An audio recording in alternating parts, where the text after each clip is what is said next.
Informasi pertama, saudara, seorang polisi yang bertugas di Polda Sulawesi Utara ditetapkan jadi tersangka akibat kasus tabrak lari yang terjadi di ruas jalan Boulevard Sindulang, Manado. Akibat kejadian ini, seorang pria pengendara motor meninggal dunia.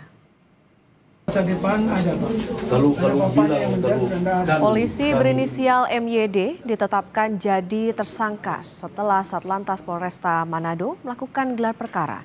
Tersangka merupakan polisi asal Bolang Mongondo. Selain menjalani proses pidana, MYD juga diproses secara internal di bidang Propam Polda Sulut. Dalam pemeriksaan, penyidik juga menyelidiki dugaan pelaku dalam pengaruh minuman beralkohol saat kejadian. Atas perbuatannya, tersangka dijerat pasal 310 ayat 4 dan pasal 312 Undang-Undang Nomor 22 Tahun 2009 tentang lalu lintas dan angkutan jalan dengan hukuman 6 tahun penjara.